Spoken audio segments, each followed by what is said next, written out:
Eu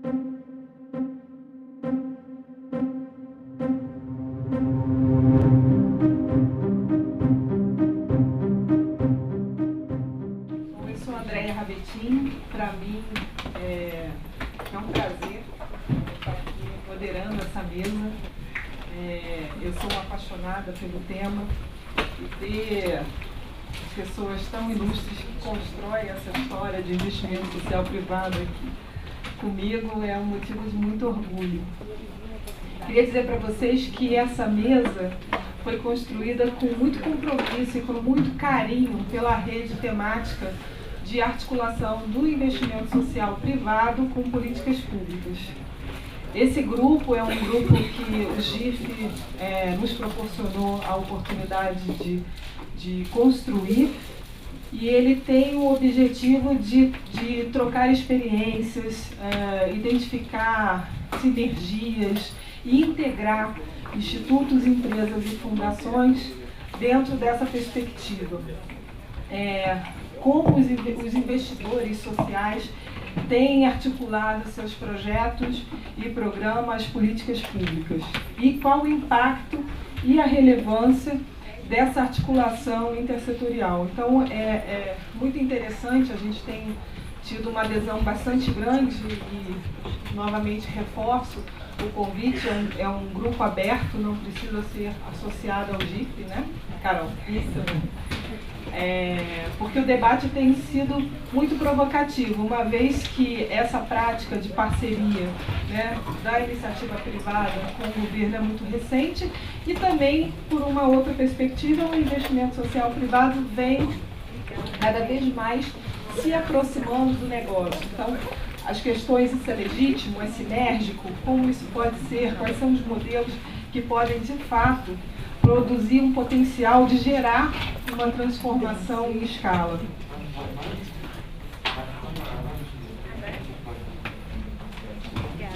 É o vizinho?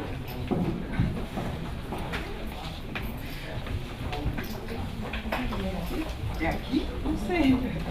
É pegadinha? Não, eu sou a Brita. Ah, então tá. Bom, mas a turma ali vai dar um jeito, né? Bom, até me desconcertei.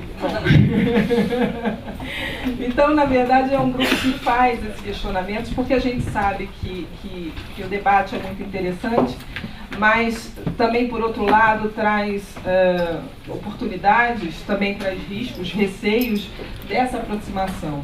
E essa mesa, então, a gente vai ter a oportunidade de conversar um pouco e mostrar experiências tanto da perspectiva da iniciativa privada como da perspectiva do governo, né? E a gente vai também provocar um pouco sobre quais os arranjos que são viáveis, né, suas potencialidades e desafios e os papéis e responsabilidades que estão, se estão bem definidos, né? E se estão definidos, podemos também ter uma coparticipação nesse processo para alinhar as tendências que estão por vir, né?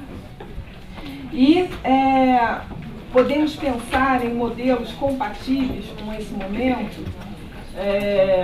Enfim, estamos vivendo um novo marco de relações público-privado, né? O que a gente sabe é que é essencial trabalhar numa perspectiva de colaboração, né? Mas aí a gente traz um questionamento. Essa governança colaborativa pode ser um caminho para responder à expectativa dessa incidência? Quer dizer, o conceito de governança sendo repensado, né, tornando a sociedade menos passiva e não restringindo somente como beneficiária da política pública, mas também como articuladora e dinamizadora desse processo. Então, a gente atrasou um pouquinho, né? Eu vou abrir agora para a Ana vai estar trazendo, a gente vai ter 17 minutos para cada pessoa, depois a gente vai abrir para perguntas, e as perguntas a gente vai usar os microfones aqui da sala, então não precisa escrever. A Ana vai abordar a evolução da relação do investimento social privado e políticas públicas ao longo dos anos, pela experiência que ela adquiriu no IPEA, no BISC e no GIF com a gente nessa rede temática. Então, Ana, a palavra é sua. Bom, queria cumprimentar a todos, agradecer o convite, dizer que é uma satisfação enorme estar participando mais deste congresso do GIF, já tenho participado de vários, especialmente participar com essa mesa e desse painel que tem por objetivo discutir as interações entre investimento social privado e políticas públicas. Como a André já falou, o grupo organizadores fizeram um elenco de questões que a gente podia tratar e eu vou tratar exatamente dessa, falar um pouco de como vem a evolução dessas relações público-privadas no campo social, o que há de novo e quais são os arranjos possíveis de colaboração entre setor privado e setor público, no âmbito das políticas públicas, e quais são os benefícios e dificuldades dessas parcerias. Bom, eu comecei exatamente como a André falou, vou pegar a experiência de várias pesquisas que tem coordenado, começando no IPEA, que é para aqueles que não conhecem, o Instituto de Pesquisa Econômica Aplicada do Ministério do Planejamento, que começou na década de 90 com as primeiras pesquisas de âmbito nacional, grandes pesquisas, para identificar qual era o papel do setor privado nesse campo social. Atualmente estou coordenando, trabalhando, colaborando com a Comunitas na pesquisa de benchmark do investimento social corporativo, que é o BISC, que tem dedicado todos os anos parte do seu trabalho a analisar essas parcerias público e privadas no campo social e nos debates do GIF na rede temática, que é coordenada pela Andréia e pelo Rafael do Instituto Votorantim, que eu tenho tido muita satisfação de estar participando dessa rede. Então, a primeira questão é o que há de novo nessas relações público-privadas no campo social. Eu gostaria de começar com relembrando que foi na década de 90 que nós vimos um primeiro grande marco nessa questão da participação das empresas no campo social, com um crescimento significativo de investimentos alocados em caráter voluntário em projetos sociais. E aquele movimento do início dos anos 90 pode ser muito atribuído à questão da redemocratização do país, que tinha sido no final dos anos 80, da Constituição brasileira, de 88, a partir das quais surgiu uma pressão muito grande, ou cresceu uma pressão muito grande da sociedade por melhorias na qualidade de vida da comunidade, da população, por maior participação, sobretudo da Constituição, da sociedade no enfrentamento dos problemas sociais, e as empresas foram convocadas a participar daquele esforço nacional daquele momento. Só que as empresas, naquele primeiro momento, elas se convocadas e sentiram que era importante participar daquele esforço, elas não se sentiram compelidas a trabalhar junto com o Estado, junto com as políticas públicas. Naquele momento, as empresas queriam estar distante dos Estados. A regra geral era de não alinhamento nem a políticas públicas, nem aos próprios negócios.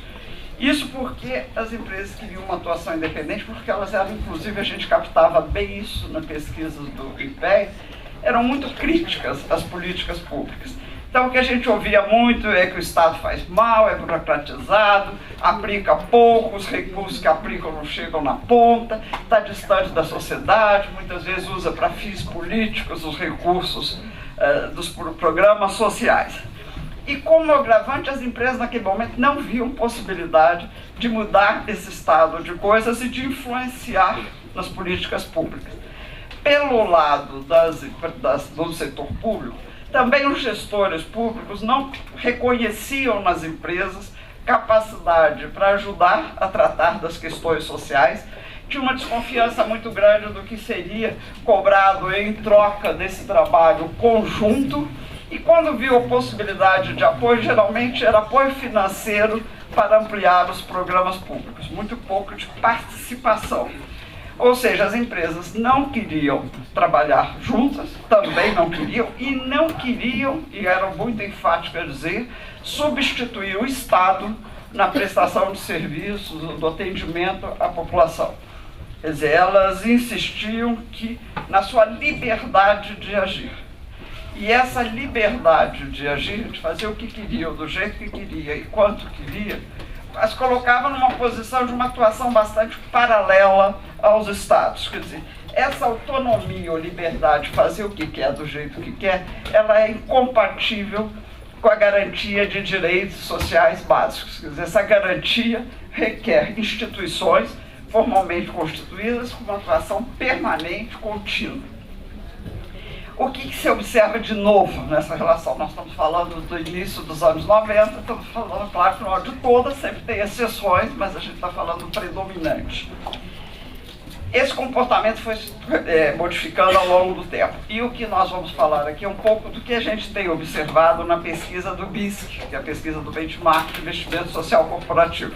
Eu sempre preciso fazer esse cuidado, que quando nós estamos falando do BISC, nós estamos falando de mais de 300 empresas, mas de grande porte. Estamos falando de mais de 20 institutos empresariais e da FIJAN. São empresas que estão na linha de frente do investimento social ou buscando estar na linha de frente do investimento social, estão preocupadas em acompanhar o que está acontecendo no campo dos investimentos. Aliás, é um dos motivos pelos quais elas participam do BISC. Quer dizer, então nós estamos falando de um grupo mais diferenciado do BISC. E o que a gente tem observado o resultado das empresas? É que nos últimos anos está crescendo o compromisso das empresas com as questões sociais. E isso se reflete, um primeiro indicador, no crescimento dos recursos investidos na área social. Quer dizer, o último relatório do BISC de 2015, é o que mostra ali o gráfico, mostra investimentos da ordem de 2,3 bilhões de reais ano por esse grupo. E o que mais? Isso representa um crescimento de 60% em relação ao primeiro ano da pesquisa, 2007, e a gente tem acompanhado a evolução vis-à-vis a evolução do PIB. E a gente vê que mesmo em momentos de menor crescimento, as empresas têm mantido esses investimentos. E quando crescem esses recursos, as empresas foram se estruturando para dar conta desses projetos, se preocupando mais com a qualidade, com o alcance, com a capilaridade desses investimentos.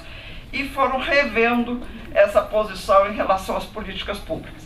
As políticas públicas passaram alinhamento, ou aproximação com as políticas públicas, passou a ser visto como uma boa estratégia para ampliar o alcance e a qualidade e efetividade dos investimentos sociais. E, por outro lado, na medida que as empresas foram se capacitando para atuar no social, elas foram sentindo maiores possibilidades de influenciar políticas públicas e melhorar a qualidade das políticas públicas.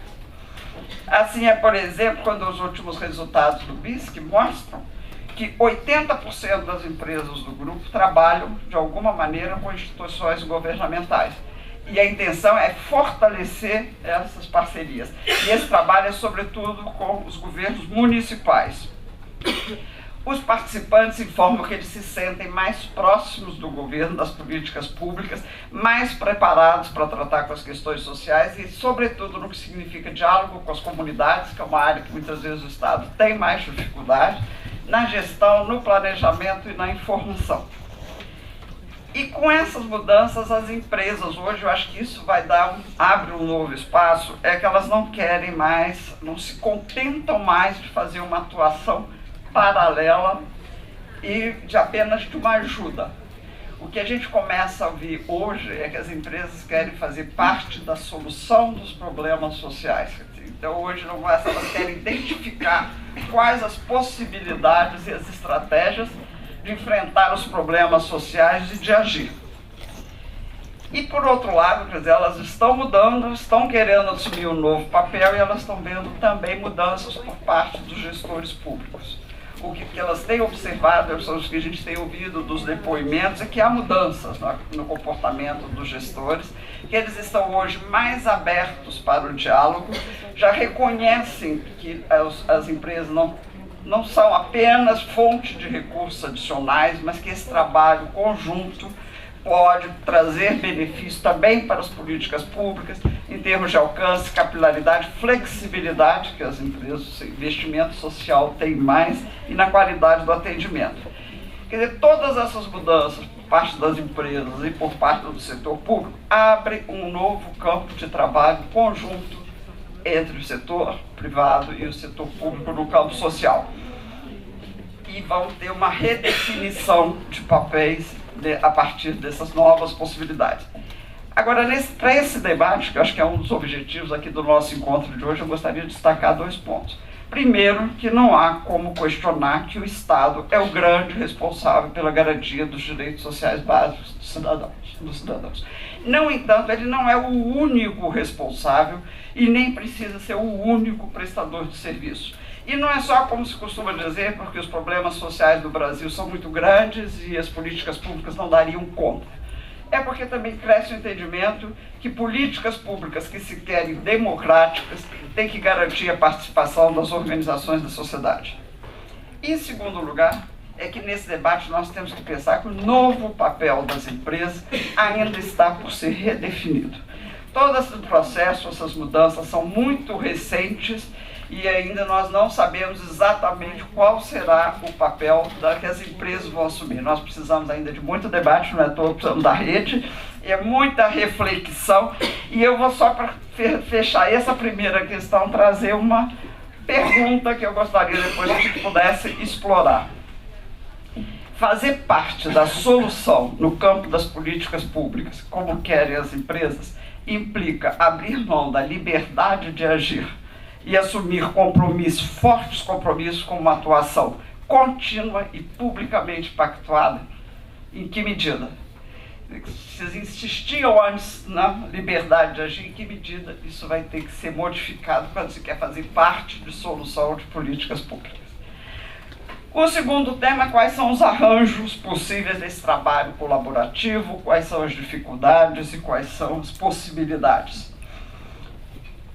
Acho que para a gente definir o campo de possibilidades de trabalho conjunto são muito amplo, porque o campo é muito amplo, mas eu acho que as empresas e governo vão ter que se pôr de acordo sobre com as motivações que os fazem trabalhar juntos, vão ter que compatibilizar motivações, vão ter que pactuar as contribuições que se dispõem a oferecer e vão ter que identificar em que espaços elas podem somar esforços e melhorar a qualidade do que está sendo feito.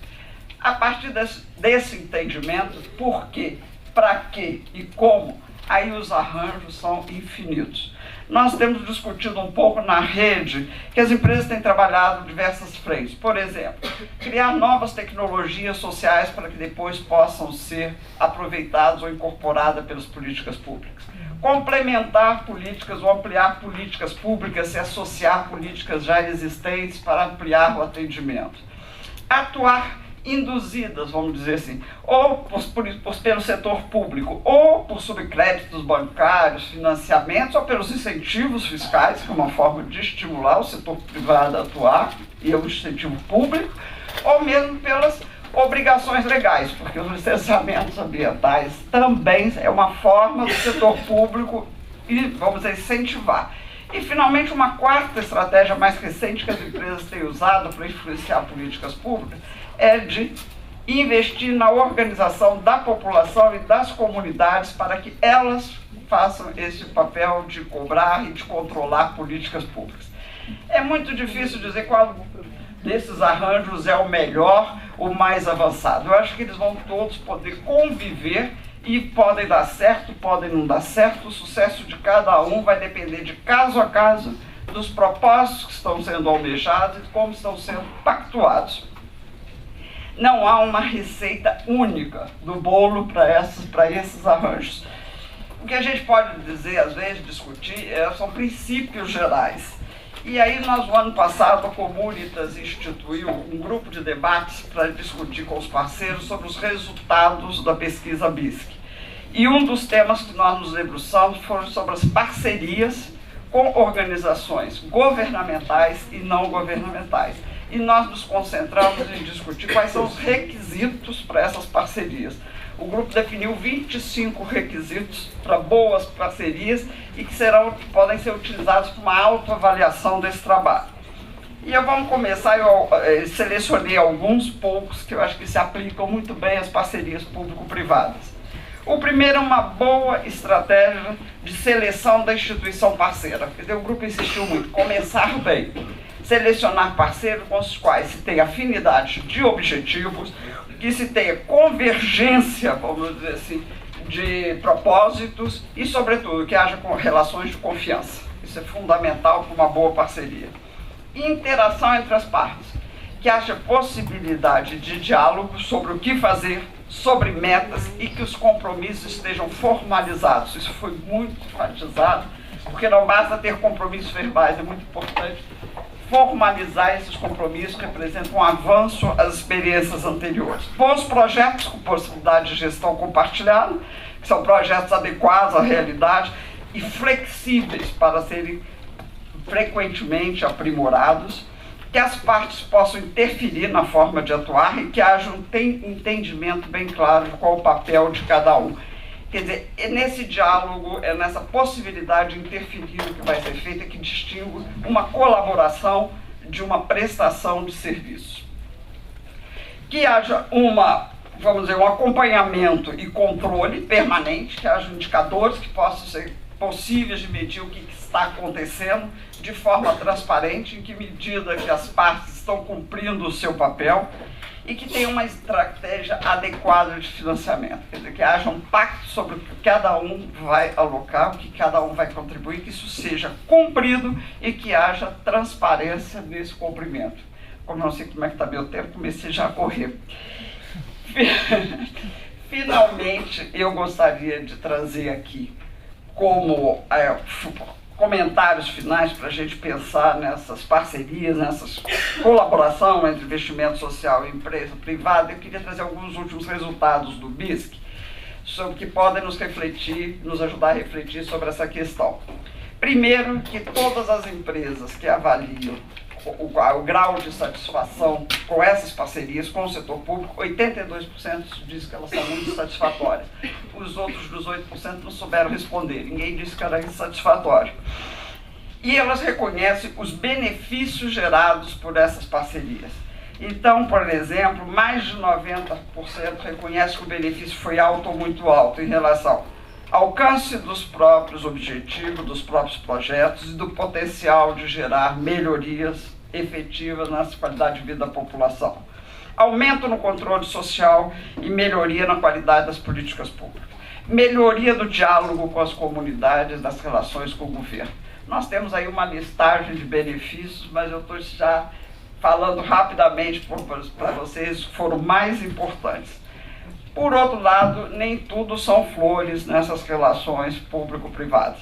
As empresas ainda encontram bastante dificuldades e muitos desafios para esse trabalho conjunto.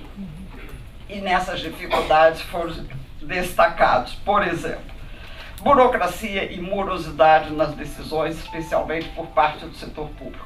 Mais de 80% acham que elas são altas. Não garantia dos recursos físicos, financeiros pactuados.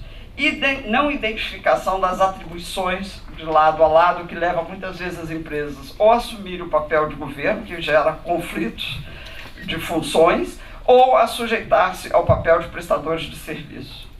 A descontinuidade dos projetos e dos programas públicos e rotatividade dos administradores.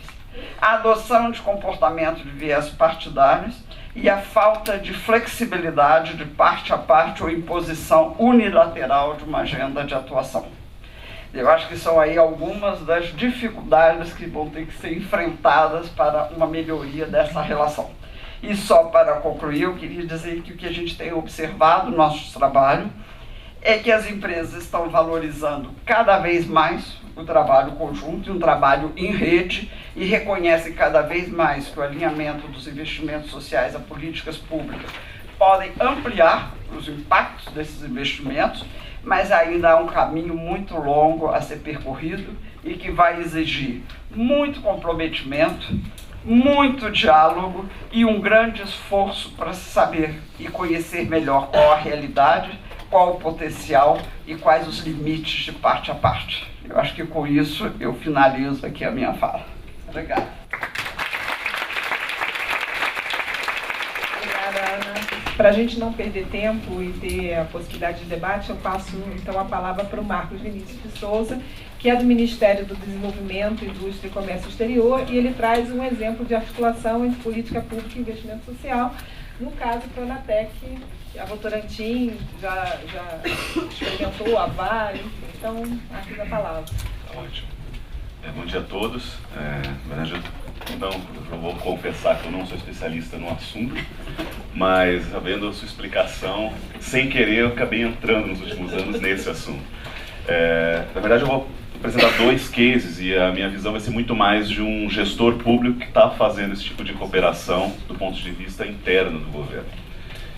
Então, eu vou apresentar 2 casos, na verdade. Vai ser o Pronatec, onde o governo foi e ofereceu para as empresas a possibilidade de atuação conjunta, e um outro, que é o Inovativa Brasil, que hoje é o maior programa de aceleração de startups do país, onde, na verdade, aí a gente não foi oferecer, a gente foi pedir ajuda para o setor privado ajudar a gente nesse projeto. Bom, quando o Pronatec começou como isso daí? Quando eles estavam estruturando o Pronatec, o MEC, o Pronatec é descentralizado por cerca de 19 ministérios para captação de demandas e alocação das turmas. Só que quando a gente chegou lá para conversar, e o nosso é o Ministério da Indústria, a primeira pergunta que a gente fez era a métrica de sucesso de um programa como o Pronatec. E a resposta que nos deram era que era número de alunos formados. E aí a gente questionou isso daí, porque o programa de ensino profissionalizante não deve ter essa meta. A meta deve ser carteira assinada, novas carteiras assinadas, emprego, ou manutenção dos atuais para um outro patamar. E aí, a partir disso, assim, não dava para a gente brigar com os 19 ministérios, mas a gente chegou e fez uma proposta com o MEC do seguinte: o Pronatec, operado pelo MIDIC, Ministério da Indústria, vocês nos deem liberdade para fazer do nosso jeito. E aí eles deram, e aí o primeiro ponto que a gente fez foi analisar dados num piloto com o setor de TI, com a Brascom, que é cerca de 70% do PIB de TI no Brasil está na Brascom. A gente simplesmente pegou os dados de quais as vagas em aberto das empresas associadas da Brascom e cruzamos com onde tinha oferta de vagas pelo Pronatec na estrutura do MEC. E era assim: onde tinha curso não tinha empresa, onde tinha empresa não tinha curso suficiente. E aí a gente começou a se preocupar com a situação, né? E aí o que a gente fez foi o seguinte: não, então vamos direto na fonte. Vamos começar aí no RH das empresas para perguntar qual a demanda atual e, pelo menos prospectiva de 2, 3 anos, que ela vai precisar de capacitação.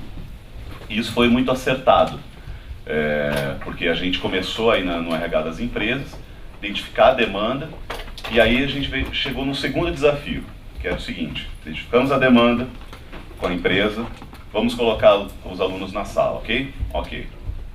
Esse curso é o que a empresa precisa? E aí a gente começou a ver que não. E aí a pergunta que a gente fez era: quem que decidiu esses cursos?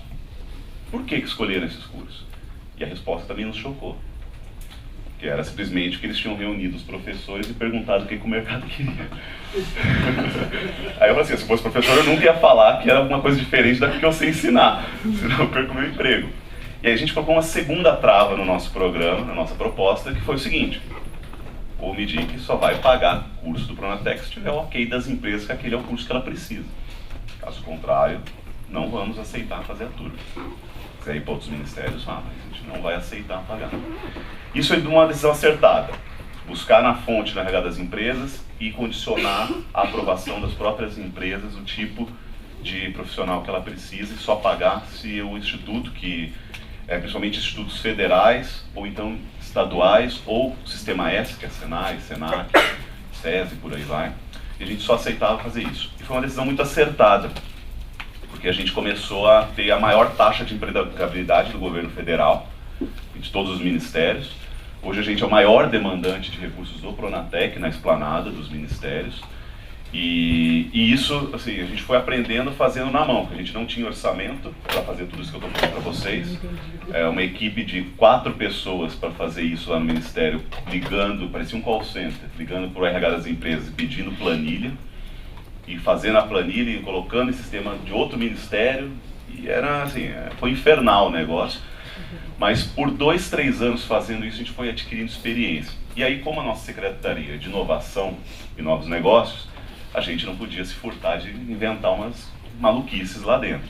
Então a gente começou a criar várias iniciativas lá dentro, pelo menos de teste, para que se desse certo no MIDIC, espalhava para todo o Pronatec do MEC. E a iniciativa, acho que mais importante, mais agressiva nossa hoje, é uma plataforma que a gente está desenvolvendo, pelo seguinte: a gente não tem capacidade de ir em todas as empresas. A gente não tem capacidade de ficar o tempo todo identificando demandas dessas empresas. Então, como que a gente usa inovação, tecnologia para fazer isso? Tudo que a gente fez até agora, a gente colocou nos últimos 3 anos cerca de 400 mil pessoas nas salas de aula, usando esse sistema nosso. A gente fez tudo na mão.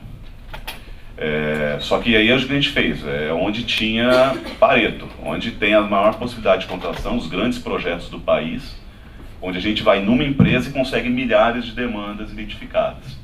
E foi isso que a gente fez. Então, os grandes projetos do país, da Vale, da Votorantim, da Fiat, de várias outras empresas, na verdade são cerca de 3 mil empresas que a gente atendeu nesses últimos anos, foi tudo na mão. E aí a gente chegou e falou assim: não, então vamos identificar no mundo o que tem de experiências nessa área e vamos fazer melhor do que os caras. E aí a gente identificou e contratou uma equipe que a gente contratou, a UFMG, que é uma das referências nacionais em ciências da computação, Big Data, etc. e tal.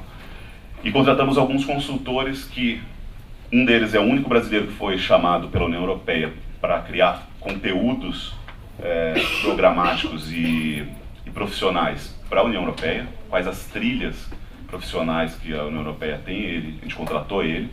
E contratamos um outro que tinha participado com a Universidade de Berkeley, de um programa da Califórnia, que era justamente essa questão de como que você alia a atração de pessoas para aquele tipo de emprego, quais as empresas que oferecem aquele emprego, qual o salário, quantas contratações foram feitas nos últimos anos, quem está oferecendo essas vagas. E aí, com isso, a gente montou essas 2 experiências, colocamos um monte de ideias novas nossas, e a gente está desenvolvendo uma plataforma altamente tecnológica, com cientistas da computação de diversos lugares do Brasil e do mundo, onde a gente espera, no final do ano, descentralizar esse processo. Então a gente vai ter uma plataforma onde a gente vai querer que as empresas de qualquer porte, de qualquer lugar do Brasil, preencham as suas necessidades de vagas. O Big Data vai tratar todos esses dados, já fazer um matchmaking com as instituições locais que vão oferecer esse curso, então vai ser tudo automatizado. E não só a parte de operação, mas a gente também sentiu falta, por exemplo, da parte de avaliação. E essa foi uma parte das mais difíceis da gente conseguir convencer, de fazer, porque a gente falou o seguinte: não, a gente quer ser avaliado como governo. A gente quer saber se o curso que está sendo dado está ok para a empresa e se está ok para o aluno. E a empresa vai avaliar, o aluno vai avaliar o curso e a instituição vai avaliar as demandas da empresa. Então a gente vai fazer todo esse sistema de avaliação 360 graus dentro do programa, tudo automatizado. E nós vamos conseguir, com isso, cruzar dados do CAGED, dados do MEC, para rastrear onde que está a efetividade do programa. Ou seja, quanto que aquelas pessoas que entraram em determinado curso, quantas foram contratadas e com que salário que elas estão sendo contratadas através dessa base de dados cruzando do governo federal. A gente vai ter em tempo quase real um grande mapa no Brasil de qualificação profissional, de demanda profissional, de avaliação da qualidade desses cursos. Então isso, por exemplo, vai deixar muita gente desconfortável, mas é uma maneira da gente melhorar esse processo. E o que tem de ponto forte é que o nosso cliente do Pronatec, o MEC fala que o cliente do Pronatec é o aluno, para a gente é a empresa, lá do Ministério. É ela que vai contratar o aluno. Então, para o nosso cliente, ele vai estar no centro de toda essa plataforma. E, então, esse é o programa que a gente vai lançar no final do ano, que a gente está usando muita tecnologia daqui e de fora para criar essa nova estrutura. Todos esses consultores que a gente contratou, não só no Brasil quanto fora, eles falaram que nunca viram um programa desse tipo no mundo. E aí a gente vai justamente inovar. Então essa é a experiência do Pronatec, e uma das coisas que a gente mais teve de questionamento era: você vai se aliar à empresa? A empresa já tem dinheiro para treinar, você tem que treinar o resto do pessoal. Eu falei assim: não, porque isso, quando a gente é Ministério da Indústria, a gente entende que isso é custo para a empresa. E custo para a empresa a gente tem que eliminar custo, principalmente com formação de gente. Então esse é o que a gente tem feito no Pronatec. O Inovativa, o programa de aceleração de startups, surgiu do seguinte: a gente começou a receber muita demanda no Ministério, que estava sendo desenvolvida muita tecnologia no Brasil, Só que essas tecnologias não estavam chegando no mercado. E tinha muitos investidores de capital de risco que queriam investir nessas tecnologias, só que falavam que os projetos eram muito ruins. E aí, quando a gente foi a campo, a gente mapeou 500 startups, acompanhamos elas por um ano, a gente identificou que o grande problema é que essas empresas os empreendedores eram da área tecnológica. Eles não entendiam absolutamente nada de negócios, e muito menos de negócios de tecnologia, que é diferente de você fazer uma padaria ou um comércio. E não tinha quase nada no Brasil há 3 anos atrás de metodologia específica para isso. E aí, antes de entrar no Ministério, há 12 anos atrás, eu trabalhava em fundo de venture capital. E aí veio a ideia de falar assim, ó, por que eu não faço o que a gente fazia num fundo, só que com aceleração para centenas ou milhares de startups. E aí a gente bateu na porta de um monte de gente, todo mundo falou que era maluquice, que isso não existia, que era impossível de fazer. E aí teve duas instituições que aceitaram o desafio de a gente fazer um piloto para ver se isso funcionava, que foi a McKinsey e a Endeavor. E aí a gente juntou com os dois, a McKinsey topou fazer de graça para a gente, como responsabilidade social. Eu falei para eles que eu tinha participado do programa de responsabilidade social da McKinsey com a Choca quando eu estudava aqui na GV, na graduação, então eu queria que eles continuassem apoiando. E que depois, se desse certo, ele podia vender para outros governos, a expertise dele, mas a gente precisava fazer isso. E a Endeavor que veio junto. E a ideia era o quê? É principalmente você levar conteúdo usando tecnologia específica para negócios inovadores, para centenas ou milhares de pessoas com treinamento, dar um banho de negócio. Depois a gente seleciona os melhores e coloca para um programa de mentoria à distância. E por que a distância? Porque a gente queria atingir todo o Brasil. Não interessa onde tivesse a boa ideia ou a boa tecnologia. E finalmente, depois que a gente fizesse esse filtro, a gente colocava elas em contato com grandes empresas e investidores para fazerem negócio. Então todo esse processo pode parecer meio simples, mas o Brasil nunca teve cultura de mentoria. Muito menos mentoria em larga escala, para centenas ou milhares. Na época a gente só tinha o conceito de EAD, estava começando o conceito de MOOCs, que é Massive Online Open Courses, que é tipo Coursera, edX. E assim, estava tudo muito recente. E a gente só conseguiria fazer isso com tecnologia. Então a gente pesquisou no mundo e fomos para Harvard e MIT, onde a gente contratou especialistas do MIT Media Lab para montar todo o roadmap tecnológico de como deveria ser uma plataforma de Massive Online Open Courses para ensino de empreendedorismo. Montamos, contratamos e fizemos tudo em software livre. Eles passaram todas as especificações, todas as rotas tecnológicas. A gente ainda está na metade, porque tem coisa que é muito de fronteira que ainda não está madura para a gente fazer. Então a gente foi lá e contratou eles fizeram e fizemos em software livre. Por que em software livre? Porque depois a gente pode distribuir isso daí para qualquer instituição pública ou privada para fazer a mesma coisa para outros setores. Depois é a mentoria. Como é que eu consigo uma pessoa que está em Cuiabá, ou lá em Manaus, ou no interior, ter acesso a mentores? Tecnologia de novo. Contratamos uma mentoria, uma empresa do Vale do Silício, que é a melhor do mundo nessa área, que nos ensinou como fazer mentoria à distância, como é que é o software que faz isso. Porque imagine você cruzar diversas necessidades de startups, com diversos perfis de mentores e fazer o matchmaking correto com centenas ou milhares. Contratamos, colocamos, vimos como que funcionava e estamos desenvolvendo uma própria no Brasil muito melhor do que a deles, em software livre também, que depois a gente pode disseminar para todo mundo que quiser usar. E finalmente a parte de conexão. E aí nessa parte de conexão a gente coloca eles em contato com as empresas para fazer negócio. E aí como é que foi durante esse processo ter esse contato todo com as empresas? Porque aí a gente começou a puxar várias empresas para vir ajudar a gente. E aí eu vou dar um exemplo típico que aconteceu há 1 mês atrás, 3 semanas atrás, que é aquela linha entre o que você pode e o que você não pode fazer no serviço público. E a nossa consultoria jurídica lá fica de cabelo em pé com a gente, que a gente vai no limite do processo. Então assim, como que a gente fechou uma parceria com o Facebook há 3 semanas atrás, e aí veio o questionamento. Poxa, mas vamos fechar uma parceria com o Facebook que vai colocar $80 mil em mentores do mundo inteiro para ajudar startups do nosso programa. $80 mil por startup.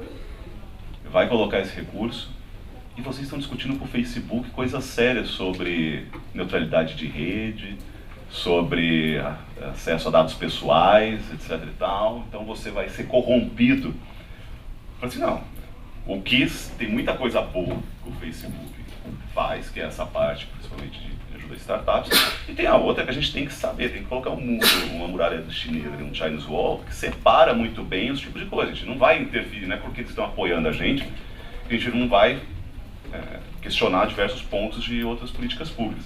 Então isso é algo que corre muito.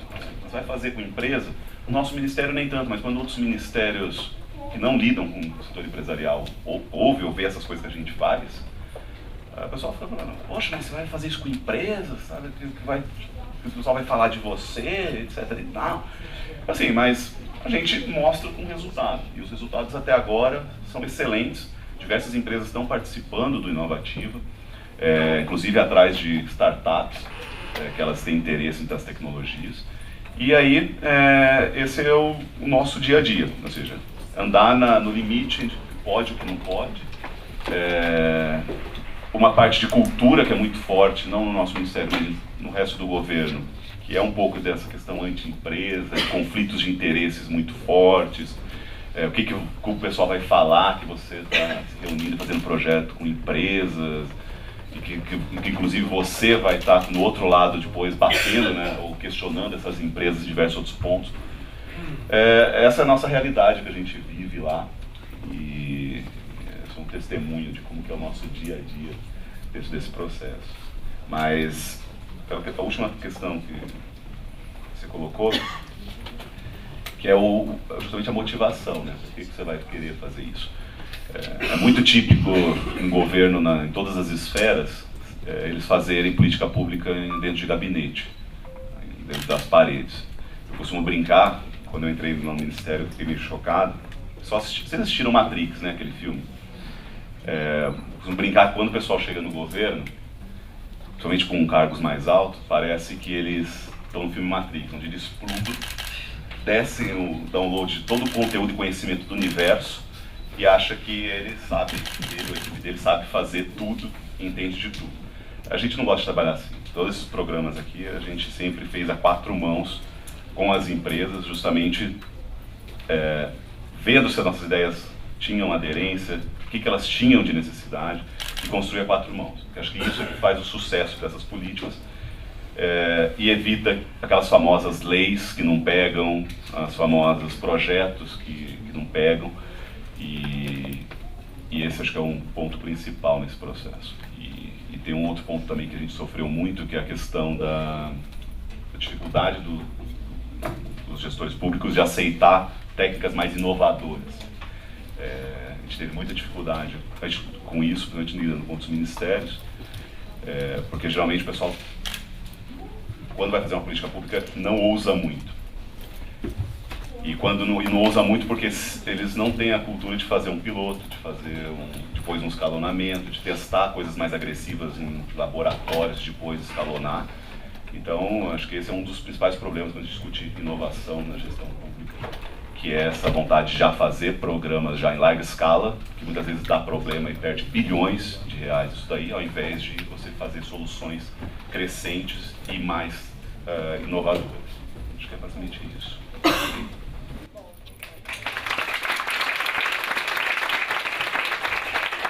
Excelente. Bom, agora nós vamos passar para o Davi, que vai trazer a experiência dele. Aliás, é recente, mas a Natura, o Instituto Natura já trabalha há bastante tempo com essas experiências, e a gente quer ouvir você agora, Davi. Tá legal. Bom, boa tarde, gente. Acho que a ideia aqui é eu trazer um case que vai refletir muito do que foi falado na primeira fala, que estava trazendo alguns requisitos de como funcionam boas parcerias. Eu estava aqui pensando que esses todos são fatores críticos de sucesso para o case que eu vou apresentar aqui. Acho que esse case ele é um pouco diferente do tradicional, porque ele é um caso onde a gente tem um investimento social privado a favor de políticas públicas, então tem essa parceria com a política pública, mas ele é um pouco diferente porque ele não é a parceria de um instituto ou uma organização do terceiro setor com uma organização pública, e sim é um arranjo de 11 organizações do terceiro setor, mais a Undime, para fazer um projeto em prol da política pública. Então a gente que trabalha no terceiro setor sabe que às vezes fazer uma parceria entre 2 organizações do terceiro setor é difícil, que dirá com 11, né? Então eu ouvi falar que vocês gostam de fazer os projetos a 4 mãos, a gente gosta de fazer a 24 mãos. Então, eu vou contar um pouquinho. Posso passar minha apresentação aqui? São só alguns slides para guiar a conversa. Mas, então, antes de falar desse arranjo, de como... que a ideia aqui é um pouco discutir como é que esse arranjo desses 11 institutos, mais a Undime e outras parcerias, como é que isso se deu, quais são os fatores críticos de sucesso. Mas antes de entrar nessa parte, eu tenho que contar um pouquinho o que é esse caso, que é o caso do Conviva Educação. Não sei quantos de vocês já ouviram falar desse projeto. Ele é um projeto que tem o objetivo de oferecer apoio para as secretarias municipais no que se refere à gestão, né? Então ele é, na verdade, um ambiente virtual, né? Uma plataforma que leva informações, que leva possibilidades de formação para os gestores, uma área para troca de experiências e também em relação a ferramentas mesmo que as secretarias podem usar para a gestão da secretaria. A gente está falando de tudo relacionado à gestão mesmo, desde fazer a parte de cardápio das escolas, cuidar do transporte escolar, a gestão pedagógica, a gestão de recursos, gestão financeira. Então, o Conviva, essa plataforma está dividida em várias áreas de gestão e para cada uma delas a gente oferece formação, informação e ferramentas para que os municípios possam ter apoio aí na parte de gestão pública. O foco do Conviva é para municípios pequenos, abaixo de 50 mil habitantes, mas que são a grande maioria do país, né? Então o projeto do Conviva é isso. É uma plataforma totalmente gratuita, né? E ela se baseia em marcos legais, né? Então, e diretrizes oficiais. A gente quis criar alguma coisa que fosse comum e que não suscitasse qualquer tipo de dúvida em relação a direcionamentos específicos que a gente quisesse fazer. Hoje ela já está espalhada por todo o Brasil, então a gente tem praticamente todos os municípios do Brasil cadastrados na plataforma, né? E a gente tem um número grande de municípios, então a gente tem 1.100 municípios que acessam o Conviva regularmente para se informar, para se formar por meio de hangouts que a gente faz ou outras formações à distância e também para usar algumas ferramentas efetivamente de gestão.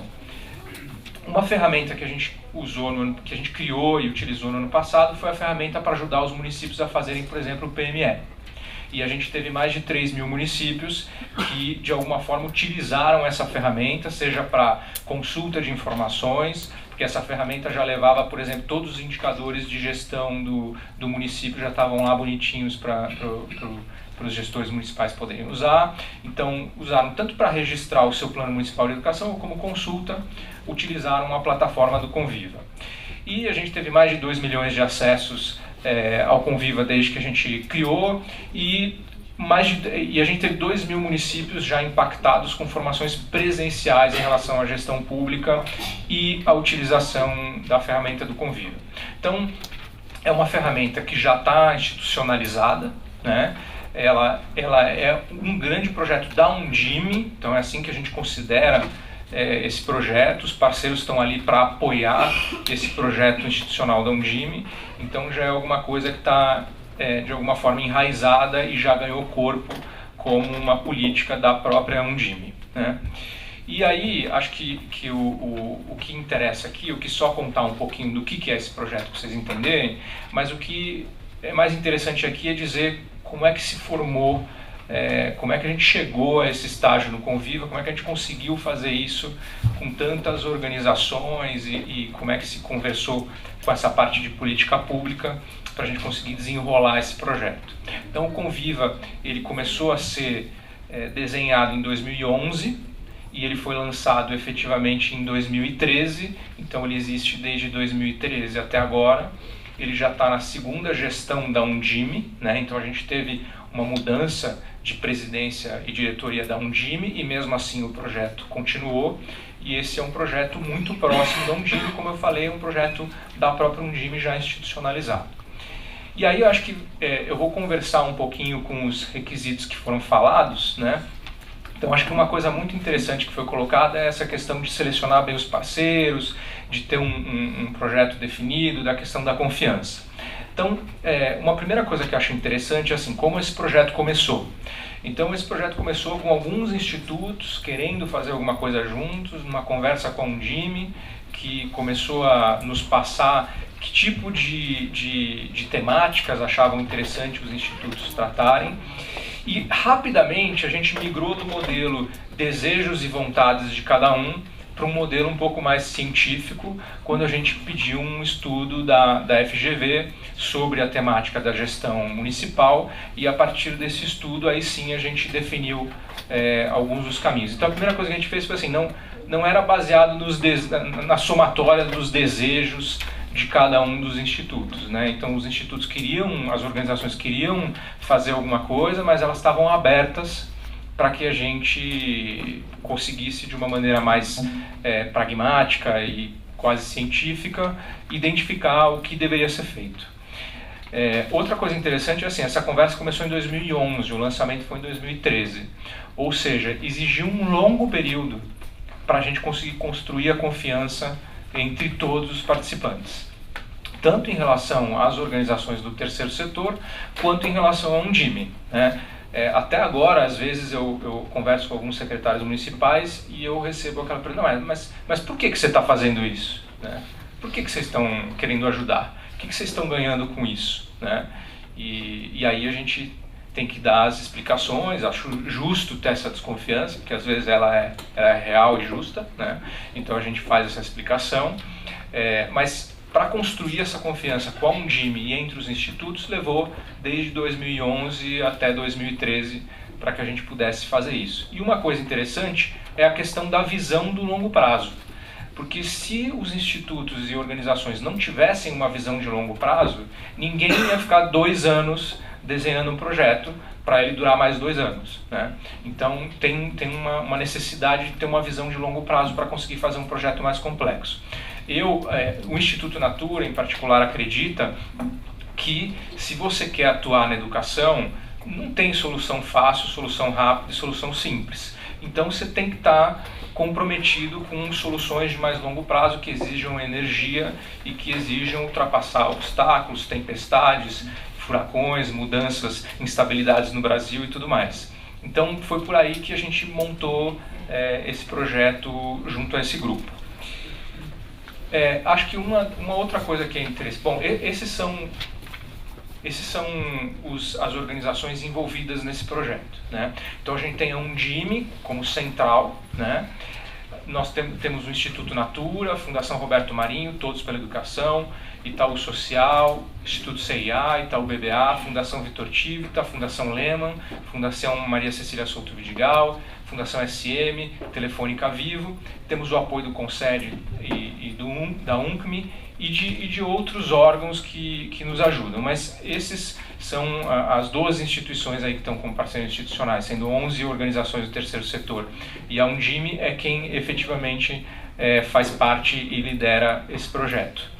E aí uma outra coisa interessante dessa configuração é que, assim, obviamente que essas organizações que financiam esse projeto, né? Então são os mantenedores desse projeto. Mas nem todas as organizações que estão aí financiam com dinheiro, né? Então tem várias instituições que foram chamadas pela sua capacidade de comunicar, pelo conhecimento que traz, pela possibilidade de, vamos dizer assim, prestar algum serviço dentro do projeto. Então aí tem um arranjo, né, que ele não é só financeiro. E alguns institutos que, num primeiro momento, contribuíram financeiramente, mas que, por exemplo, esse ano estão com uma dificuldade de contribuir, eles não saem do projeto, né? Eles não saem desse grupo que a gente chama de ADR, né, que são os amigos da educação. Não que quem não esteja aí não seja amigo da educação, mas a gente batizou esse grupo com esse nome. Então, os institutos não saem, né, e as organizações não saem, porque elas contribuem de outra forma. E aí, uma coisa que eu vou falar agora, que eu acho que é fator super crítico de sucesso, é a governança dessa história toda, né? Que como é que a gente faz para que todo mundo participe, todo mundo se sinta fazendo parte e efetivamente possa contribuir com esse projeto. Então, só para citar aqui, a gente tem outras parcerias que não são especificamente desse grupo, que é a parceria, o próprio MEC foi quem lançou o Conviva, o ministro lançou, a gente tem parceria com a FNDE, com o INEP, que a gente utiliza os dados do FNDE e do INEP no próprio Conviva. conseguir oferecer aos municípios uma informação mais bem trabalhada. O Conviva está no Guia de Tecnologias do MEC, e a gente tem muitas outras parcerias, inclusive com outros institutos, parcerias pontuais em relação a esse projeto. Bom, acho que uma coisa que seria interessante falar é da questão da governança, né? Então, como é que acontece a governança desse projeto? A gente tem uma instância máxima, vamos dizer assim, que é esse comitê estratégico, que é o ADE que eu falei, que efetivamente tem as presidências, diretorias dos institutos, mais a presidência da Undime. E esse comitê ele se reúne a cada quadrimestre para discutir as questões mais estratégicas do projeto. Depois a gente tem um gestor, desse projeto, que por enquanto é o Instituto Natura, mas a cada 4 anos isso pode rodar, né? Então a ideia é que outras organizações também possam fazer a gestão do dia a dia desse projeto. Então, atualmente, o Instituto Natura está como gestor do projeto, mas não é o líder, não tem uma posição diferenciada por causa disso, né? E a gente é muito cioso disso, né? De que não é porque a gente está gerindo o dia a dia do projeto que efetivamente a gente tem qualquer posição diferenciada. A gente tem o comitê executivo, que aí é o pessoal das organizações que efetivamente estão mais próximos do projeto, que se reúne também a cada quadrimestre. E nós temos as frentes de trabalho, que são bem interessantes pelo seguinte: frentes de trabalho, por exemplo, de comunicação, de avaliação, de articulação, de conteúdo e de desenvolvimento. Cada uma dessas frentes, ela tem um modus operandi e uma governança, e os institutos que se sentem à vontade e querem participar de frentes específicas, tanto para oferecer quanto para aprender, eles se distribuem dessa forma. Então, tem organizações que participam da frente de comunicação e organizações que não participam dessa frente. E a mesma coisa em todas as outras. E essas frentes, elas têm encontros periódicos, cada frente de acordo com a sua demanda, mas isso é uma garantia que, de alguma forma, todo mundo participa do projeto e que a gente consegue utilizar a inteligência de todas essas organizações, porque essa foi a grande questão. A gente não está falando só na questão financeira aqui, a gente está falando da inteligência coletiva que a gente tem ao juntar todos esses grupos, porque tem organizações com experiência em educação infantil, tem organizações com experiência em tecnologia, tem organizações com experiência em gestão, e quando a gente junta todas essas inteligências é quando a gente consegue efetivamente tirar o melhor do projeto. E por último a gente tem um comitê de curadoria. O que é esse comitê de curadoria? Com tanta gente, né, com tantas opiniões, às vezes a gente poderia ter, por exemplo, alguém querendo levar um conteúdo para as secretarias municipais e alguém discordando daquele conteúdo, né? Então a gente criou esse comitê de curadoria que deveria decidir. Felizmente, desde que o Conviva foi criado, nunca usamos esse comitê de curadoria. Tá? Então isso é um bom sinal, né? É um bom sinal. Bom, aqui eu falei um pouquinho já disso.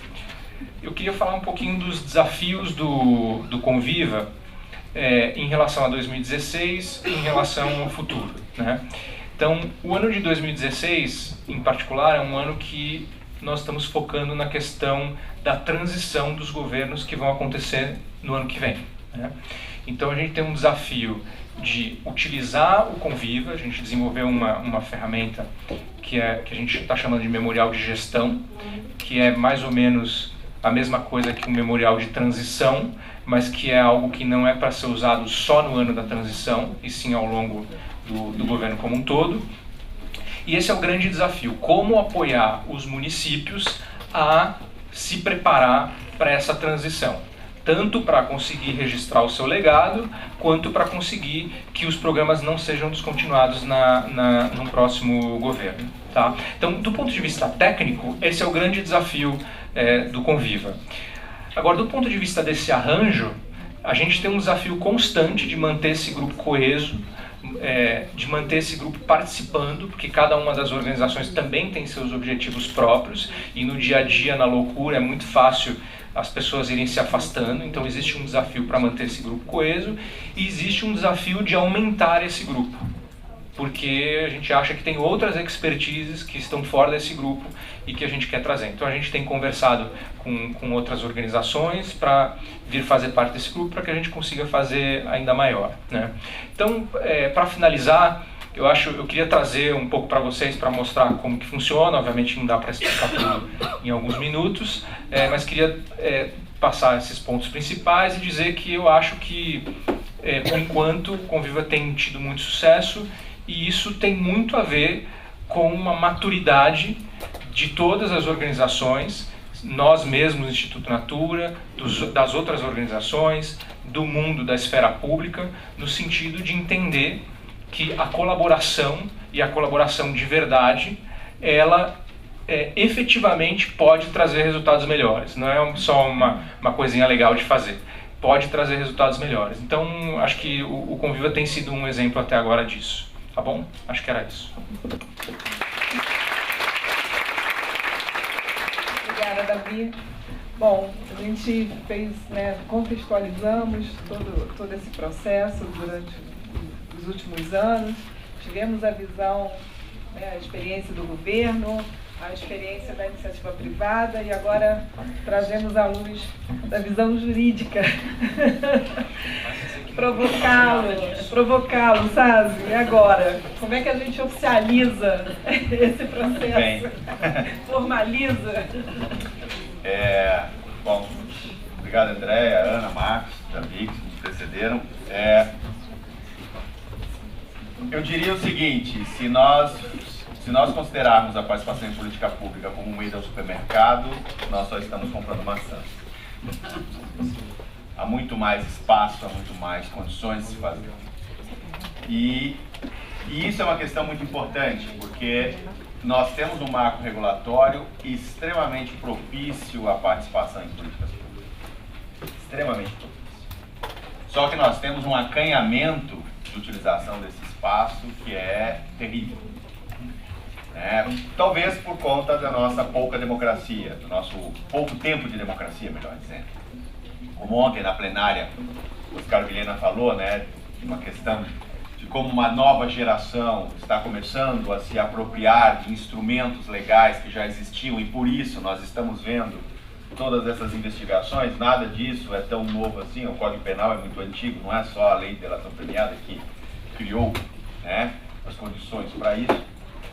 Nós temos também no tema das políticas públicas. A começar pela nossa Constituição, a Constituição assegura o pluralismo político, assegura a cidadania, assegura a livre iniciativa como princípios fundamentais do nosso país. E como cidadania, não é apenas, não se interpreta apenas o exercício do voto a cada 2 anos, e sim com uma participação intensa na vida pública, na vida política do país.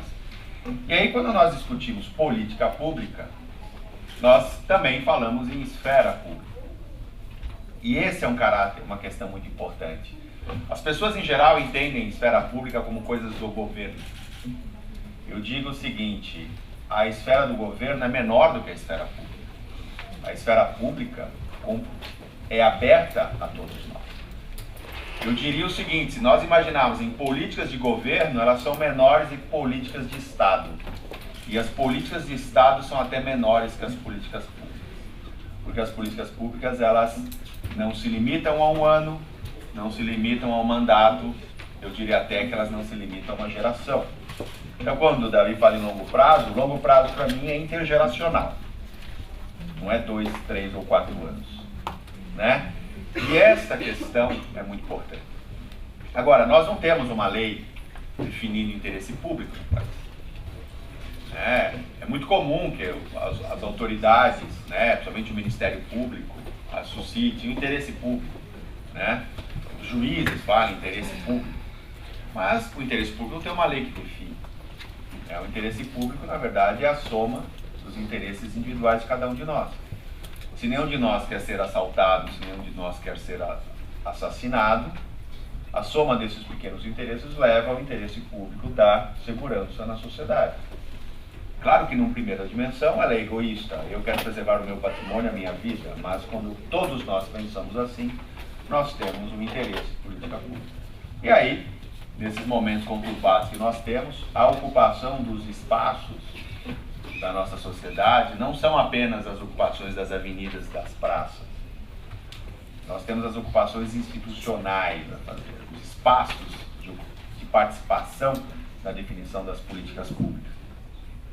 Eu digo o seguinte, a nossa Constituição e a nossa legislação, ela é pródiga. Eu tenho aqui um sumário de artigos de lei que já deu 30 páginas tratando da política pública. Porque uma vez, num inverno na Europa, não tinha nada a fazer, eu resolvi ler todas as leis desse país para definir, verdade, para definir qual era a participação, onde que a sociedade civil poderia participar. E aí eu cheguei a 27 áreas de atuação. Talvez vocês se espantem que até na definição da pauta de pesquisa do IBGE nós temos condições de opinar. No que ele considera um censo, nós temos condições de opinar. E desde nós temos a educação, a saúde, o meio ambiente, né, a cultura e todas as áreas que nós temos uma mais forte atuação.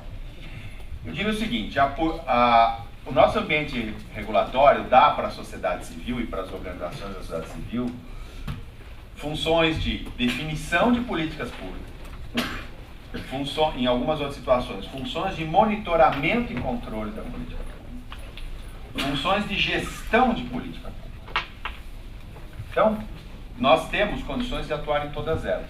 Na educação que se falou, por exemplo, nós temos o Plano Nacional de Educação, surgindo a partir de uma dinâmica de consultas pelas conferências, e esse Plano Nacional de Educação vira uma lei, aprovado pelo Congresso, do qual a sociedade civil participa, do qual as iniciativas educacionais têm que ter aderência.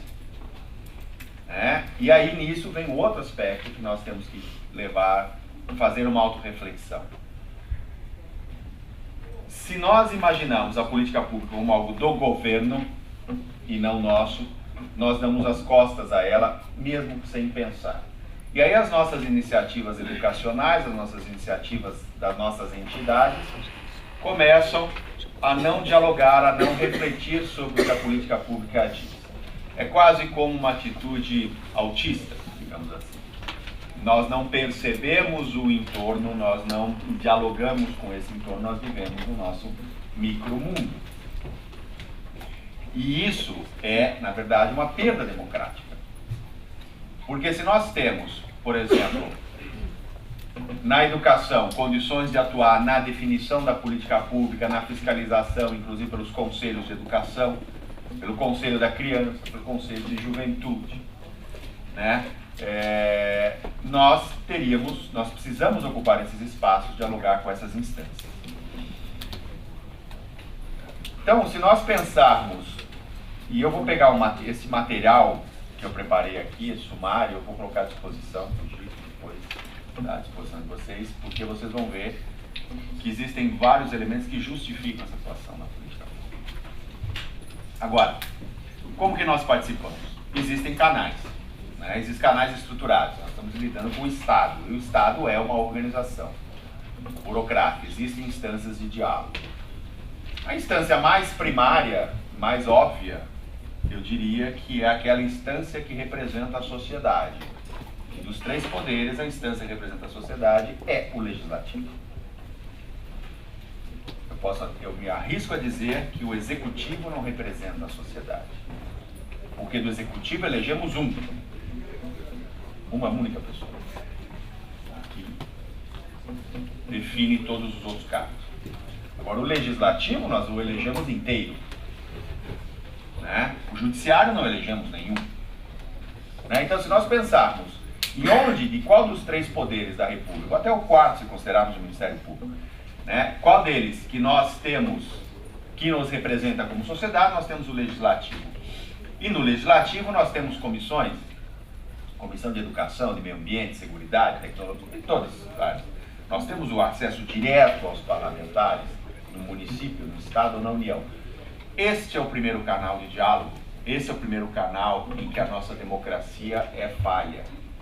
E que nós, como cidadãos, não dialogamos, nós não apresentamos, não falamos com os deputados, nós não falamos com os senadores e os vereadores.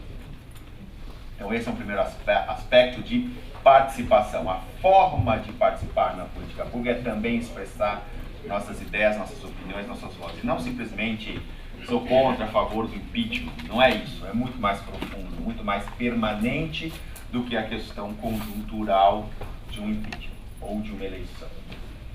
Né? Nós temos isso porque todas as grandes políticas públicas são definidas em lei.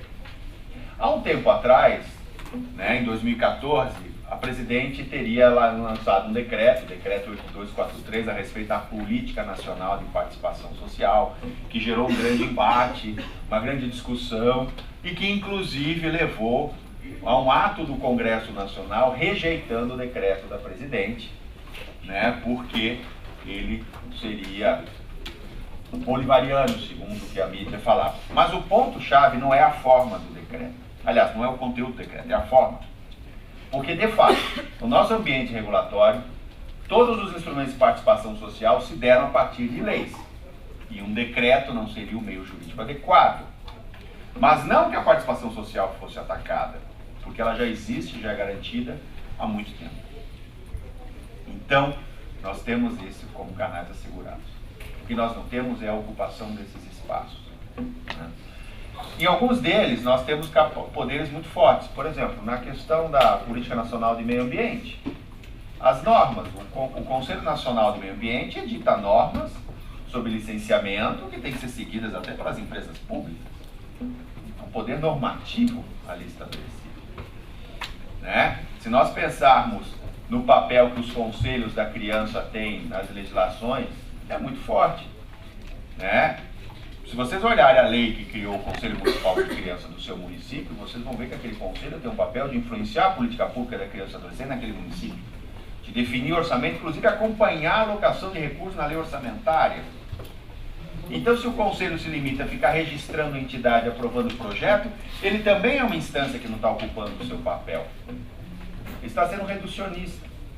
Agora, não precisa mudar uma lei para que o Conselho da Criança se empodere e passe a, por exemplo, exigir mais recursos do orçamento público. Está previsto na sua competência legislativa. O que há é uma não utilização. Quando eu vejo esse marco regulatório, eu sempre penso no controle remoto da minha televisão. Porque tem tantos botões, mas eu só uso alguns. Esqueço completamente dos outros. E aí eu me pergunto, para que serve tanto botão? Porque não tem o liga, desliga, o número do canal que eu vou mudando, tá resolvido. Não, porque ele me oferece mais instrumentos do qual eu não me apodero, eu não me aproprio daquela capacidade. Então eu acho que eles não existem. E aí depois eu desculpo que minha TV grava, que minha TV pode me avisar do outro programa que vai começar, ou seja, eu não sabia, pois é, mas ela tem isso e muito mais que eu nem sei. Mas este é um ponto-chave quando nós pensamos em participação em política pública. E isso dialoga com governança, porque o Estado brasileiro previu essa participação. Então, a governança da política pública pelo nosso ambiente regulatório permite o diálogo com a sociedade civil, permite a participação da sociedade civil. Então, você não fez nada errado, pelo contrário. Você fez pouco. Eu até diria, pouco em que sentido? No sentido de que organizações podem atuar em outras esferas também na formação da gestão da área educacional no país. Né? Pode fazer mais do que isso. Né? E este é a mensagem, a ideia-chave que eu acho que é importante registrar com relação ao marco regulatório.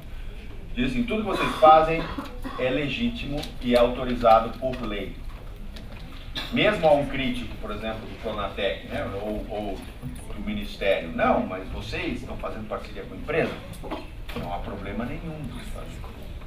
Né? Porque se nós formos olhar as regras, né, da formatação da educação, nós temos a própria Constituição, diz que a educação será promovida e incentivada com a colaboração da sociedade, visando ao pleno desenvolvimento da pessoa, seu preparo para o exercício da cidadania e sua qualificação para o trabalho. Então a empresa, quando opera, né, integra-se nesse diálogo, ela está, na verdade, cumprindo, não está fazendo um favor, está cumprindo um princípio funcional Então, na verdade, quem se opõe à parceria está se opondo a um comando constitucional. E já está tomar um mandado de segurança. E falar que você pode. Né? Então, né, mesmo se nós pensarmos, por exemplo, na escolha dos conselheiros das câmaras de educação básica e superior do Conselho Nacional de Educação, nós vemos que o presidente da República ou a presidente da República nomeia, mas, obrigatoriamente, são indicados a partir de listas feitas a consultas a entidades da sociedade civil. A lista de candidatos não é escolhida no gabinete. Ela é obrigatoriamente submetida à consulta das entidades. E as entidades, então, podem opinar. Né? E essa consulta tem que considerar, inclusive, os nomes indicados por essa entidade.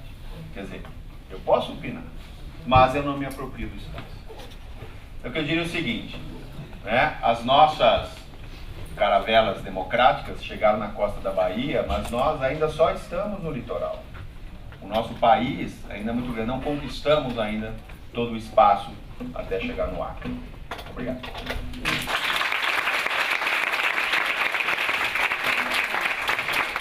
Deu para entender porque que eu estou feliz de ser a moderadora, né? Bom, o tempo está escasso. Eu queria abrir para 4 perguntas. A gente poderia fazer as 4 perguntas, né, endereçando, para a gente poder ganhar tempo. E vamos lá. Vamos por aqui, aí a gente... Vai lá, Zé Mário. Aqui, né? Sou o Zé Mário Brasilense, sou diretor da Oficina Municipal, que é uma escola de cidadania e gestão pública, como o nome bem diz, com foco no município. E pegando o seu gancho, Eduardo, e dos demais também, eu penso que a gente explora pouco nesse campo da cooperação, da parceria, as instâncias, as esferas de governo. A gente, em geral, olha para o governo federal, olha para as organizações com alcance nacional, para a Undime, mas olha pouco para as esferas subnacionais. Eu queria trazer uma informação que nós estamos fazendo, formação de gestores da educação em consórcios intermunicipais. E a cooperação intermunicipal tem um poder de transformação gigantesca e se vem associada com a parceria com o setor privado ou com o terceiro setor, isso pode ainda mais ampliar. Acho que a gente ainda tem um federalismo muito concentrador, muito focado em Brasília. A gente, felizmente, está vendo o campo de gestão pública crescendo em termos de cursos, etc. Não é mais só o monopólio da GV ou da USP-Leste, enfim. Mas eu acho que nós deveríamos explorar mais isso e a ideia é a seguinte: em geral, empresas e fundações têm foco em territórios limitados, onde tem plantas, etc. Por que não pensar em consórcios de empresas, e se possível até empresas locais e regionais, uma concessionária de estrada, um posto de gasolina, uma concessionária de automóvel, cooperando junto com prefeituras e fazendo políticas de desenvolvimento, seja na área de educação, meio ambiente, etc. Esse é o nosso desafio, inclusive aqui no Vale do Ribeiro, Vale Paranapanema, na Paraíba. Queria trazer essa questão para vocês também. Obrigada. Vamos passar para a próxima pergunta, porque aí depois a gente distribui. Você. Bom dia, meu nome é Elisiane, eu represento o Instituto Positivo. E a minha pergunta vai para a Ana e para o Davi, pelas experiências de vocês. Como fica a questão da mitigação dos riscos reputacionais tão caros às empresas, aos institutos corporativos, na relação com os governos? Ok, próxima. Meu nome é Diomar Silveira, eu dirijo o Instituto Cultural Filarmônico, eu administro a Orquestra Filarmônica de Minas Gerais. E eu queria perguntar ao Eduardo, quando você diz então que não houve, que nós não temos uma lei que define o interesse público, eu queria lhe perguntar que avaliação você faz então daquele momento que se tentou definir o interesse público através da lei da criação das OCIPs, né? E como é que isso, qual é a sua avaliação de por que isso, de certa forma, não impregnou a sociedade brasileira? Vamos lá, próxima. Oi, boa tarde. Meu nome é Patrícia Mendonça, sou da USP-Leste. Uma pergunta aqui para... A gente viu as experiências, né, principalmente a experiência na educação,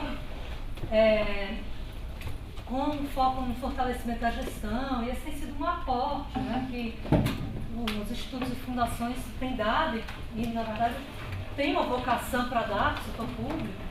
Mas aí eu até também vai para o Eduardo e os outros que quiserem comentar.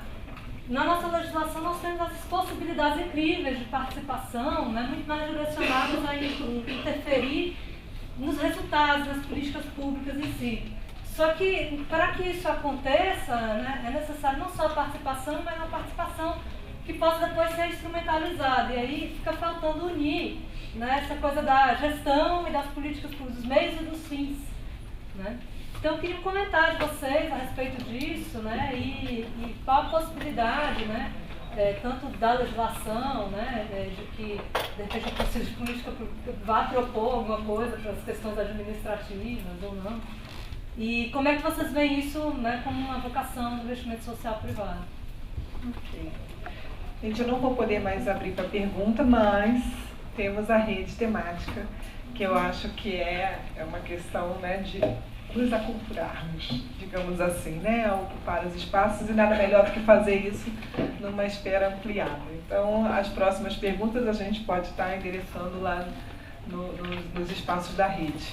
Vamos lá, para a primeira pergunta, quem quer responder a pergunta do Zé sobre um comentário, né, sobre as esferas subnacionais?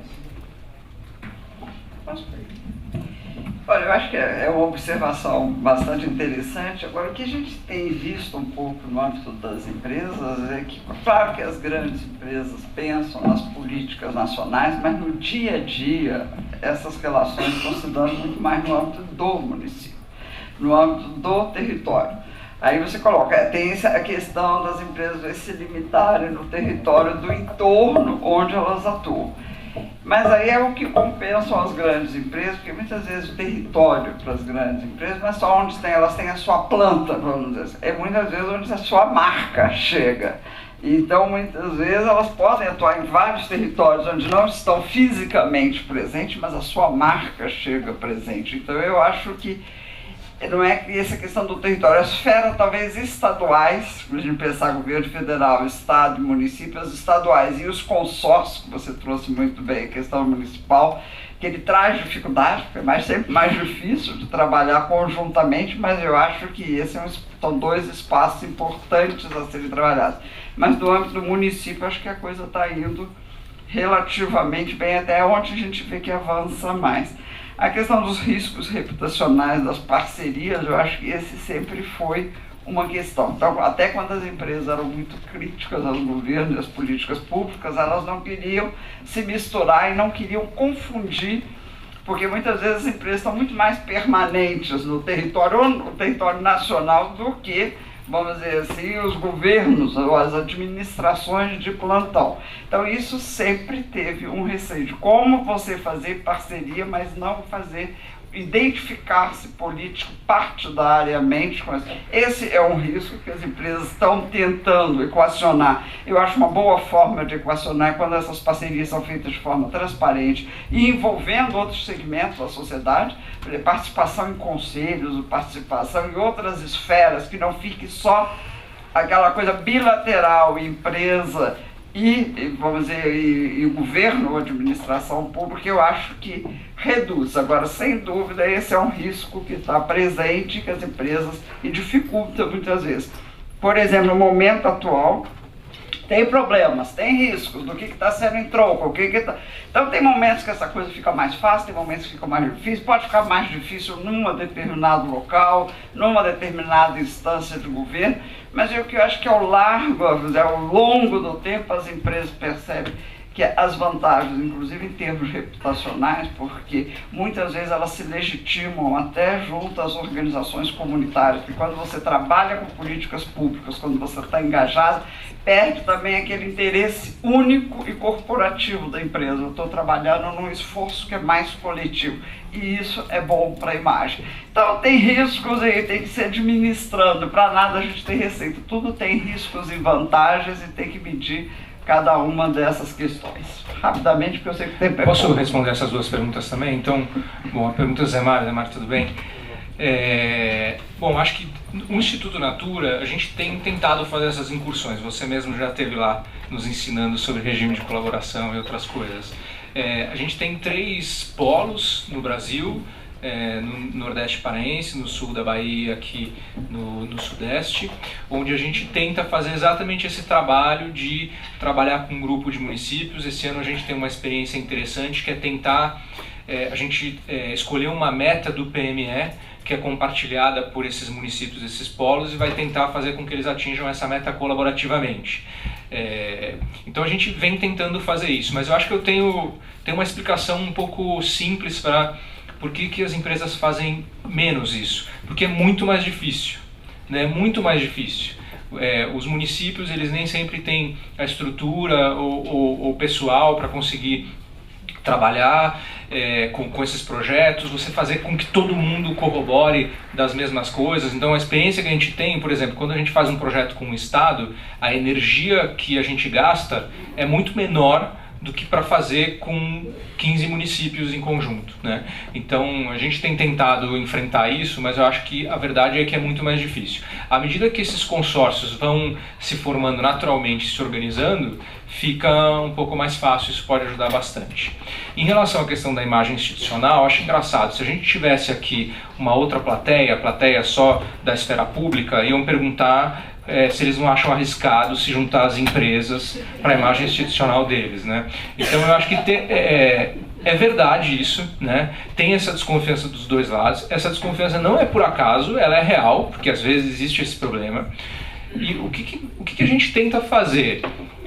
Primeiro, acho que a gente tenta atuar com muita transparência, e depois a gente tenta definir com clareza o que vai ser feito e as responsabilidades das duas partes, mesmo que em detrimento de a gente conseguir fechar a parceria, né? Ou seja, a gente deixa com muita clareza o que a gente espera, a gente constrói juntos, né? A gente não chega dizendo a receita de bolo, a gente constrói juntos, mas fica muito claro quais são as responsabilidades de cada um. E se o outro lado não estiver disposto a assumir essas responsabilidades e a gente achar que é imprescindível, a gente não faz, né? Então a gente não tem essa tolerância inicial para depois ter problemas lá na frente. Então, acho que um pouco isso que a gente tenta diminuir esses riscos, e sempre definindo parcerias específicas, com clareza, quais são os objetivos, e a gente tenta diminuir um pouco esses riscos que existem. Você falou se aqui tivesse outra plateia de público, mas para o público que quer também cooperar com empresas, a gente passa isso no dia a dia. A primeira pergunta que as empresas fazem, principalmente no Inovativo, não no Pronatec, mas no Inovativo, a gente chega para falar, assim, é a desconfiança, né? Assim, pô, será que esse negócio é bom? Será que tudo isso que ele está falando mesmo? Não acredito muito que isso daí vai acontecer e tal. Então a gente usa duas estratégias para convencer as empresas. Primeiro, a amostra grátis. Então a gente chama elas e fala assim, não, então tudo bem, acompanha a gente um semestre, sem formalizar nada, com o seu pessoal, você acompanha nossas operações, você participa de todas as atividades que a gente faz com os empreendedores e tal, e você vê se você gosta ou não, e você vê a qualidade. E o segundo ponto é a rede de contatos ou indicações. Então, eu citei a mentoria, hoje a gente tem mais de 400 mentores no Brasil e nos Estados Unidos, que são executivos, no mínimo de gerente sênior para cima, gerentes, diretores, CEOs, fundadores de empresas e investidores de capital de risco, tanto no Brasil quanto nos Estados Unidos, que a gente vai recrutar brasileiros lá. E essa rede, quando tem essa dúvida das empresas do risco, vou colocar minha marca Facebook ou McKinsey num projeto de um bando de moleque no ministério, que qualquer hora pode cair o governo. Então assim, a gente mostra, então, com quem participou, está aqui os nomes da lista inteira dos nossos mentores. Você pode entrar em contato com algum deles e perguntar isso daí. E se você ainda não estiver satisfeito, você acompanha a nossa operação. Esse é um ponto. Outro ponto que foi falado das parcerias é a importância tanto desse projeto do Pronatec quanto do Inovativo. Todo mundo está me perguntando nesse momento conturbado politicamente, pô, os programas vão acabar, na hora que acabar esse governo, o que vai acontecer depois? Para isso a gente criou uma estratégia assim, que pelo menos minimiza isso, que é tanto Pronatec quanto Inovativo, a gente criou redes de parceria, redes muito fortes. Por exemplo, só Inovativa tem mais de 30 instituições do calibre de CNI, de Endeavor, de Senai, de McKinsey. Então assim, a gente criou de Facebook, de associações de classe, Brascom, Abiquim, Abifarma, todas essas que participam e contribuem e orientam o programa. Então, o risco de alguém, seja o governo que vier, se ele quiser destruir um programa desse, ou até o Pronatec, é muito alto o custo político que ele vai ter, porque a gente sabe que todo esse pessoal vai ajudar. Ele pode mudar de nome, melhorar, fazer alguma outra coisa, mas isso blinda o processo. Muito bom. Sazi, você fica com as outras duas perguntas sobre, né, comentar a lei das OCIPs e falar sobre a questão da gestão, né, nessa possibilidade de atuar livremente, quer dizer, atuar ativamente na participação. Principalmente, ela colocou, né, os meios e fins da política, trazendo aí um olhar sobre os meios e fins da política. Rapidamente, até por causa do horário. A lei da OCIP, ela não definiu a política pública, ela listou algumas situações, aliás, ela não definiu o interesse público, ela listou algumas causas que, pela Constituição, seriam reconhecidas de interesse público, mas não é um número limitado. Quer dizer, foi um número limitado para efeito de qualificação da lei, mas ela não quis definir o interesse público, até justamente porque é muito difícil definir. Né? O interesse público, ele leva em conta, poderia dizer que seria de interesse público toda iniciativa que cumprisse os objetivos da Constituição brasileira. Porque a Constituição brasileira é um grande acordo político a respeito do como que nós queremos que o Brasil seja. Quer dizer, nós brasileiros, né? Foi aprovado em 88, quase 30 anos atrás, e nós concordamos que o Brasil teria aquela cara. Um pouco utópica em algumas situações, mas aquela cara. Então, tudo que contribua para aquilo, nós poderíamos dizer que é uma iniciativa de interesse público. Mas é claro que há necessidade sempre de conciliar situações. Da mesma forma que conciliamos direitos. Eu não posso usar o direito constitucional de ir e vir como justificativa para combater uma multa de contramão, né? Por exemplo. Então, o direito é assim, né? Não é porque está na Constituição que tudo faz, porque ele também tem choques, né? Então nós temos que conciliar. E essa conciliação é feita pelo seria o interesse público. Agora, com relação à participação nas políticas, né? Meios e fins. A gestão, né? Ela trouxe o olhar da gestão nesse processo. Você vai para uma instância participativa, você pode participar da decisão, mas poucas instâncias participativas formalizadas têm um papel normativo. E mesmo com esse papel normativo, na hora de implementar, você tem diversos desafios da gestão, como funciona. Claro. Então essa minha questão. Bom, o Estado ele se organiza em várias instâncias decisórias, né, como toda a burocracia. Diz o seguinte, quando eu falei do acesso ao parlamento, porque dos 4 poderes, incluindo o Ministério Público, né, nós temos o seguinte: o único que cria a norma é o parlamento. O judiciário julga de acordo com a norma. O Ministério Público processa de acordo com a norma. E o Executivo tem que cumprir a norma.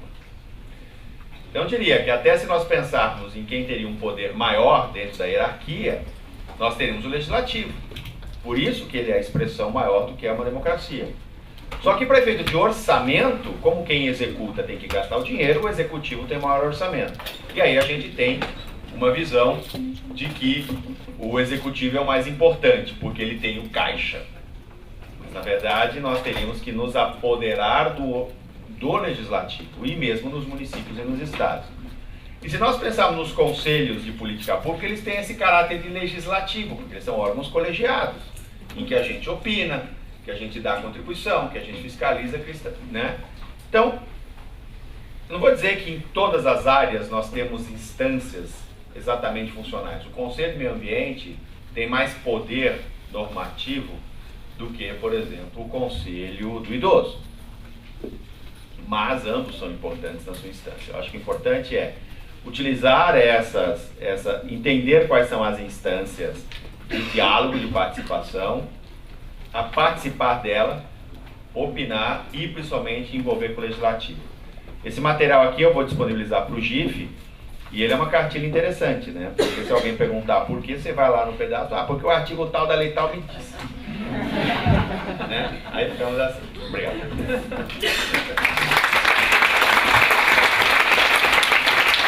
Bom, queria agradecer muito ao Davi, ao Saz, ao Marcos e à Ana pela excelente explanação. Foi uma palestra, acho que a sala, né, já avançou aí o horário de almoço, a sala lotada mostra a qualidade do trabalho e principalmente ao GIF, né, por nos permitir um debate como esse e de ter chegado longe por já ter criado essa rede temática para discutir essa relação do investimento social privado com as políticas públicas. Então, muito obrigada.